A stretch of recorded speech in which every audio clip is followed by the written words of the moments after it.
The late afternoon sun hung low over the open plains, casting long shadows across the dusty ranch. The wind carried the scent of hay and sun-baked soil, stirring the coarse grass and rattling the wooden fences. A lone horse whinnied in the distance, and the rhythmic clatter of boots against worn boards echoed across the barnyard. Inside the barn, the air was thick with tension. A woman stood by a hay bale, her hands gripping the coarse ropes, knuckles white. She swallowed hard, her breath coming in short, sharp gasps, and tried to pull away, but the rancher's grip on her arms was steady, unyielding.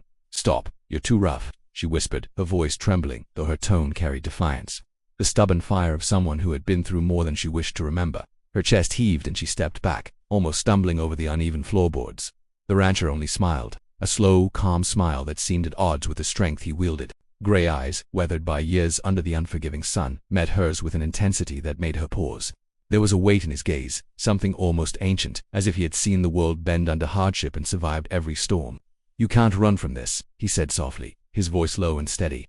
Each word was deliberate, heavy with promise and warning all at once. He reached forward, steadying her when she nearly faltered, and guided her toward the center of the barn, where the afternoon light pooled in golden streaks through the dusty rafters. She looked at him, confusion and fear warring in her green eyes. I can't," her voice broke. She had never been one to ask for mercy, yet in this moment, the world seemed too wide, too harsh, and the rancher's presence too overpowering to resist. He tilted his head, studying her as if memorizing the curve of her jaw, the tension in her shoulders, the rapid rise and fall of her chest. He had been through the harshest winters, battled storms that tore through his land, and faced men who threatened more than his livelihood. Yet standing here, holding her steady, he felt the weight of responsibility like never before. Not for the land, not for the cattle, but for her. "You trust me, don't you?" he asked, almost rhetorically. The words hung in the air, mingling with the smell of hay and sweat, carrying the raw edge of the West itself. She hesitated, biting her lip, and for a moment, the world outside disappeared. The barn was quiet, except for the sound of horses shifting in their stalls and the distant creak of a rope. Dust motes danced in the shafts of sunlight, catching the golden rays like tiny sparks suspended in the air. She could feel the heat radiating from him, the slow, deliberate pace of his movements, and her pulse raced. I don't know if I can," she admitted, her voice barely audible. Her hands twitched, unsure whether to push him away or cling to the only steady presence in the barn. The rancher's smile softened, just enough to let her see that his patience was as wide as the plains outside. "Then let me guide you," he murmured, and his hands shifted, gentle now but firm, anchoring her to the moment. It was a paradox, the combination of strength and tenderness, roughness and care. She flinched at first, expecting the harshness she had been warned about, but it never came. Only the steady, undeniable weight of him keeping her safe. Her thoughts wandered to the long days she had spent alone on this ranch, learning to fend for herself, building walls around her heart higher than any fence on this land. And yet, with one look, one touch, the rancher had begun dismantling them. Brick by brick, moment by moment, exposing vulnerabilities she thought long buried. The afternoon sun shifted, the shadows creeping along the wooden walls. The rancher leaned slightly closer, his voice dropping to a whisper that seemed to vibrate through the still air. "You don't have to be afraid," he said. "Not here, not with me." She wanted to protest, to run, to reclaim the control she had spent years cultivating, but the truth was, she didn't. Not entirely. His hands were firm on her shoulders, guiding, supporting, never forcing, never cruel. Her breath came faster, but there was a strange sense of relief in surrendering, even briefly, to his control. For a long moment, they simply stood there. The barn became a world unto itself, outside concerns fading into insignificance. Dust swirled around their boots, catching in the late sun. The faint smell of leather, sweat, and earth mixed into something strangely comforting, grounding her in a way she hadn't realized she needed. "You don't have to say anything," he murmured. "Just feel it. Trust it." His hands moved to steady her wrists, and for the first time, she allowed herself to relax, letting the tension seep out of her body in slow, cautious waves. Her eyes met his again. In the gray depths of his gaze, she saw a story untold. Winters survived, cattle driven through storms, nights spent alone under vast star-filled skies, and now somehow that story included her. Her pulse thumped in her ears, and she realized she was holding her breath. The barn door creaked as the wind pushed against it, a reminder of the outside world, of obligations and dangers lurking beyond these walls. But inside, time seemed suspended. The rancher's hands remained steady, a silent promise that whatever came next, he would not break her, not physically, not emotionally. She swallowed hard, the sensation of vulnerability washing over her in waves she couldn't stop. Her fingers flexed against his palms, testing, hesitant, and when his thumbs brushed softly along her knuckles, she flinched, then exhaled slowly, the sharp edge of fear blunted by trust she had never known she could give. "You're safe," he said again, his voice a low rumble that seemed to resonate through the barn's timbers, and in that instant she realized he meant it. Not just as a promise but as a law of his own making, as solid as the fences and the wide open plains beyond. Outside, the wind shifted, scattering leaves across the yard, sending a bird flapping from the rafters. Inside, the world contracted to this moment, to the sound of their breathing, the warmth between them, the slow pulse of shared tension and understanding. "You have to let go," he whispered, moving slightly closer, his hands steady on her waist. "Not because I tell you to, but because you can." Her lips parted, words caught in her throat. She wanted to argue, to demand space, to regain control she had never wanted to relinquish. But the truth was, she didn't. She let the first fragile thread of trust slip through her fingers and anchor her to him, to the barn, to this precise moment in the endless expanse of the west. A faint creak of leather signaled that the horses were restless.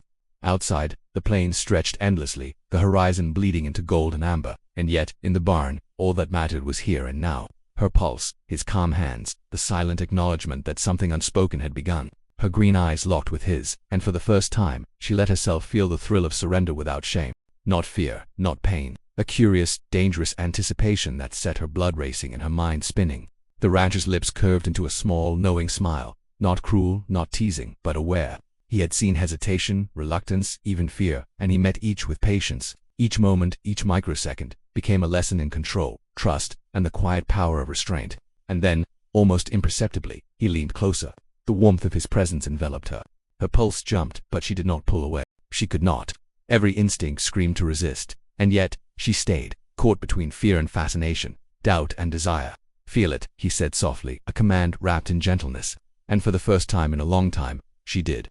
Every nerve ending alive, every sense heightened. She felt the weight of his hands, the subtle pressure guiding her movements, the grounding certainty that despite the wild unpredictability of the world outside, here, in this barn, she could trust him. The afternoon waned, shadows deepening into a rich amber. Dust motes swirled in the fading light, catching glimpses of a moment suspended.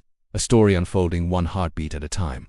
Outside, the west continued its endless rhythm, wind over plains, the faint cry of cattle, distant thunderclouds forming on the horizon. Inside, the barn was a world apart. Here hesitation met patience, fear met understanding, and two people navigated the fragile electric tension of trust for the first time in a long while. And as the sunlight dwindled, spilling golden streaks across their faces, the rancher's hands remained steady, and she realized, quietly, that she might never be the same again. The sky outside had shifted to deep amber, the kind of color that only comes when the sun leans low and the day exhales its last light. Dust from the plains filtered through the cracks in the barn walls, catching the glow and dancing like tiny embers. Inside, the tension that had wrapped the barn in silence now pulsed like a living thing. She shifted slightly under his steady hands, the rope of nerves in her chest loosening but not gone. Her green eyes flicked to his face, searching for any sign that this was play, a trick, a test of her endurance. But all she saw was calm, unwavering focus. A patience forged from years spent alone under the sun-baked sky, facing storms and cattle and men who demanded more than a body could give. "I've never felt anything like this," she admitted in a whisper, her voice nearly drowned by the faint creak of the barn door in the wind. She tried to pull back, to reclaim her control, but his hands moved in perfect harmony with hers, guiding, not forcing. There was a quiet assertion in his touch, something that made her realize he wasn't there to dominate her, but to steady her, to anchor her in a world that had spent too long threatening to sweep her away. "You don't have to fight," he said softly. Each word seemed to carve itself into the dust-filled air, slow, deliberate, almost sacred.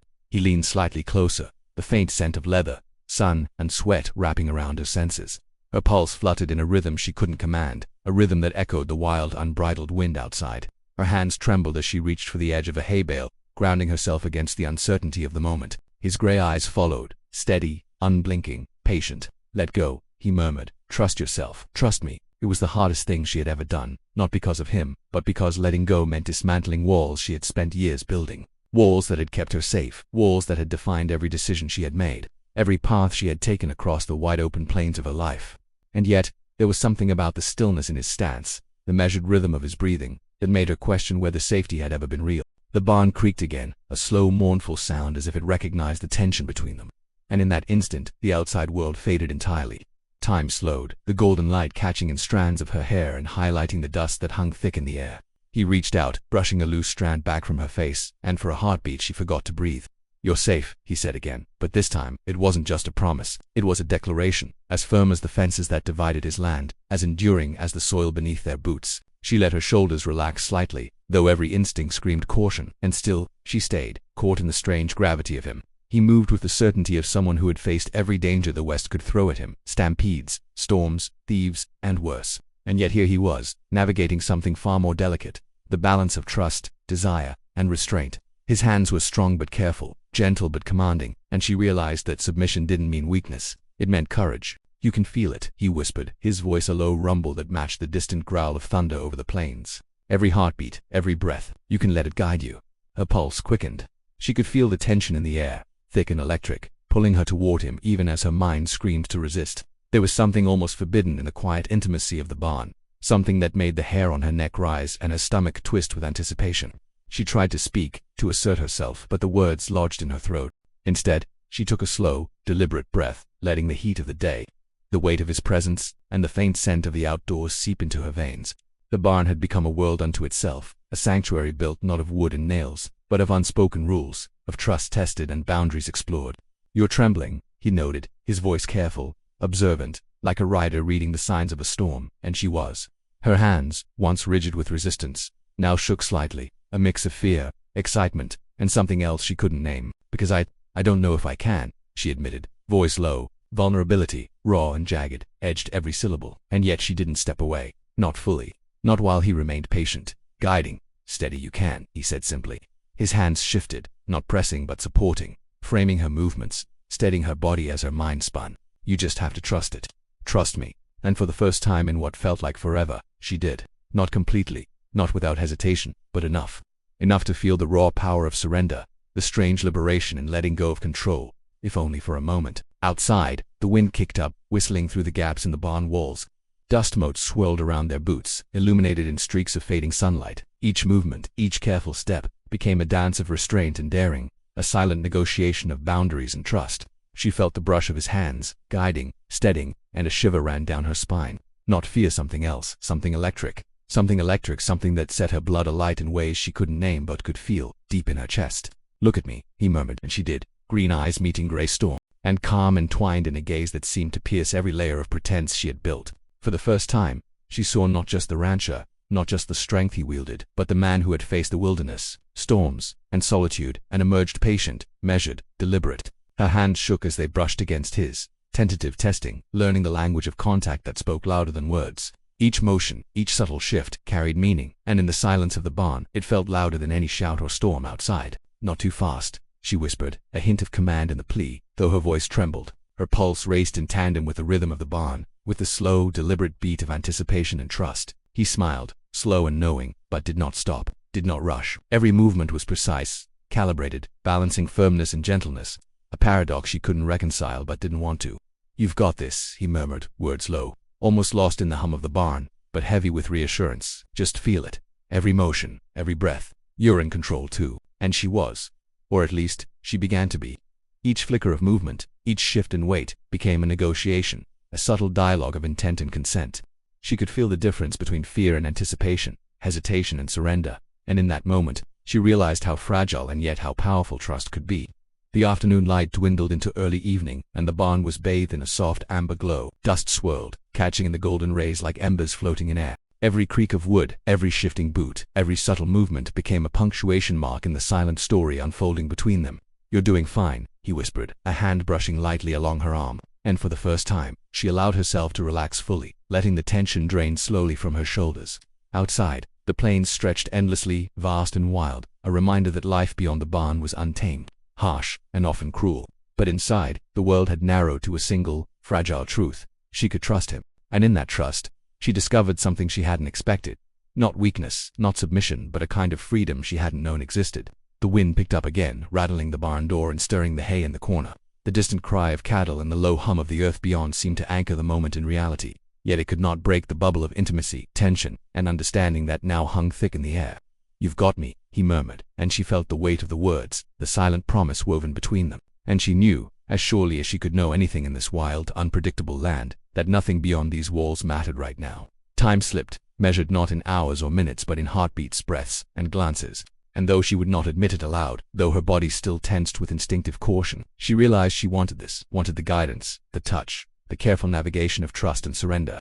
The barn had become their own world, a sanctuary built not of wood and nails, but of patient hands, steady voices, and the fragile electricity of anticipation. And as the sun dipped below the horizon, spilling its last golden rays across the dusty boards, she let herself feel it, the weight, the warmth, the slow, thrilling rush of trust in the hands of a man who had spent his life surviving the wild, only to find this moment with her. The barn had fallen into deeper shadow now, the amber glow of the evening sun fading to a soft gray that filtered through the gaps in the walls. Outside, the plains stretched endless and untamed, but inside, time had slowed to a fragile heartbeat, each moment taut with anticipation and unspoken truths. She leaned slightly into him, still cautious, still measuring, but the tension that had bound her now felt different, less fear, more curiosity, more surrender. "You've held on long enough," he said quietly, his voice carrying the weight of experience, patience, and restraint. The words were soft, yet they cut through the quiet like a whip crack in the distance. She swallowed hard, feeling her pulse spike, her skin alive under his gaze. "Let me guide you," he added, a low invitation that seemed to ripple through the air around them. Her hands hovered for a moment, hesitant, trembling, but she let them fall at her sides. It wasn't defeat, it was trust. Trust in the man who had faced every storm the West could throw at him. Trust in the one person who had shown her that strength could be gentle, guidance could be patient, and surrender could be powerful. His hands moved slowly, carefully, brushing along the lines of her shoulders, down her arms, tracing the curve of her spine with a touch that was firm but deliberate. Every motion was calculated, as if he were painting with his hands, carving trust and connection into the air between them. She flinched once, almost instinctively, and he paused, waiting, breathing with her, matching her rhythm until she let the tension in her body dissolve. "You're safe," he whispered again, and she felt the words settle deep into her chest. She wanted to speak, to tell him she understood, that she felt it too, but no words would suffice. Instead, she exhaled slowly, letting the barriers she had built for years crumble, brick by brick, under the weight of his presence. He leaned closer, just enough that she could feel the heat radiating from him.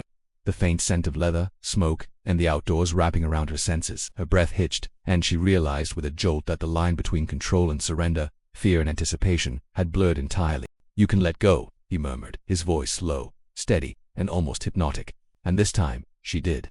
Not entirely, not without thought, but enough that every fiber of her being leaned into the moment, into the strange, exhilarating danger of trust and connection. The barn seemed to pulse around them, the wooden walls echoing the rhythm of their movements, the distant calls of cattle and the whisper of the wind outside becoming part of the unspoken symphony. She could feel the electricity between them, subtle yet undeniable, a force as wild as the plains themselves. "You're trembling again," he noted, and this time she let out a short, sharp laugh, more nervous than amused.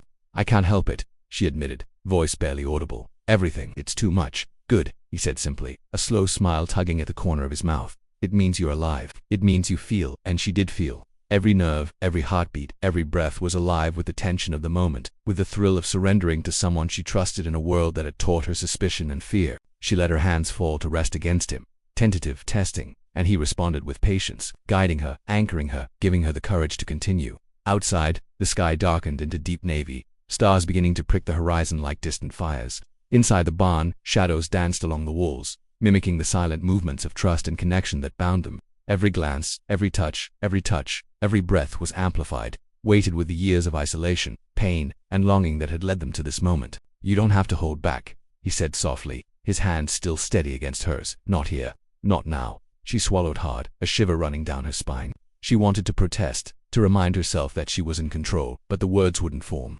Instead, she let herself move with him, leaning into the rhythm he set, allowing the trust to grow with every heartbeat. For the first time, she understood the strange paradox of strength and surrender, that giving herself over did not mean losing herself but finding a new power, a new freedom in the hands of someone she could trust.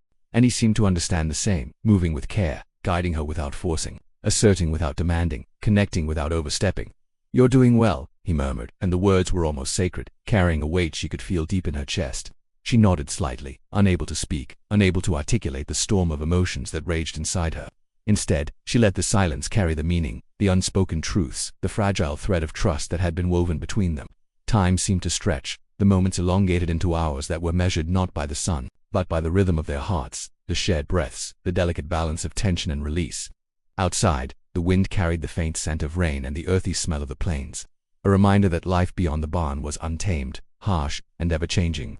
Inside, however, the world had contracted to a single, fragile truth. Trust could be stronger than fear, patience could outweigh impulse, and surrender could be a form of courage. She felt it in the way his hands moved, the way his eyes never left hers, the way he waited for her to match his rhythm, to find her own power in the moment. "You're mine," she whispered finally, a confession, not of ownership, but of connection, of acknowledgement that what they shared was fragile, dangerous, and beautiful. "And you're yours," he replied, his voice low, steady, and reverent, "always." For the next hour, The barn became their world, a place where trust, tension, and connection danced together in perfect harmony. No words were needed beyond what the eyes and hands could speak, and neither of them wanted to break the spell that held them so tightly in its grip. Eventually, the dusk gave way to night, and the first hints of moonlight spilled through the cracks in the walls, illuminating the dust and highlighting the curves of their movements. She realized with a start that the fear that had gripped her at the beginning had transformed into exhilaration, into courage, into a kind of joy she had not known in years. He slowed, just slightly, giving her time to adjust, to breathe, to feel the lingering echoes of their shared moment. And in that pause, she realized that this was not just a fleeting encounter, but a turning point, a moment that would define her understanding of trust, surrender, and the delicate balance between control and freedom. "You are right," she said softly, voice trembling but clear. "It's better than I imagined." He chuckled low, a sound that rumbled like distant thunder across the plains. "I told you," he said simply. "Trust makes all the difference." The barn door creaked with the shift of wind, and the faint sound of distant cattle reminded them of the outside world, waiting and untamed. But inside, they had found something rare, a fragile sanctuary built not of walls, but of patience, trust, and the slow, deliberate dance of connection. She leaned back slightly, eyes closing for a brief moment, letting the tension drain completely from her body. He remained close, but careful, allowing her space to breathe, to process, to feel the enormity of what had just occurred. "You won't forget this," he murmured, almost to himself, and she felt the truth in the words. Neither of them would. It was a moment carved in wood and dust, in patience and trust, in the quiet electricity that only the wild plains and human connection could create. Finally, the barn fell into quiet again. The tension had not vanished entirely, but it had evolved into understanding, into mutual respect, into the kind of connection that could weather storms, distance, and the harsh truths of the world outside. She looked at him, green eyes shining in the moonlight, and for the first time, she smiled fully, without hesitation, without fear. He returned it, a slow, knowing smile that spoke of shared secrets, unspoken promises, and a bond that had been tested and found enduring. Outside, the wind whispered through the plains, carrying with it the scent of freedom, earth, and the promise of a new day. Inside, the barn held a quiet testament to courage, trust, and the raw power of surrender. And as they stepped out into the cool night together side by side, they carried with them not just the memory of a shared moment, but the knowledge that sometimes letting go, trusting and surrendering could be the bravest thing a person could do. The plains stretched endlessly before them, dark and wild, yet somehow more welcoming than ever. And in that vast, untamed world, they walked together, the echoes of the barn still alive in their hearts, guiding each step with the fragile certainty of connection, trust, and something entirely forbidden yet entirely right.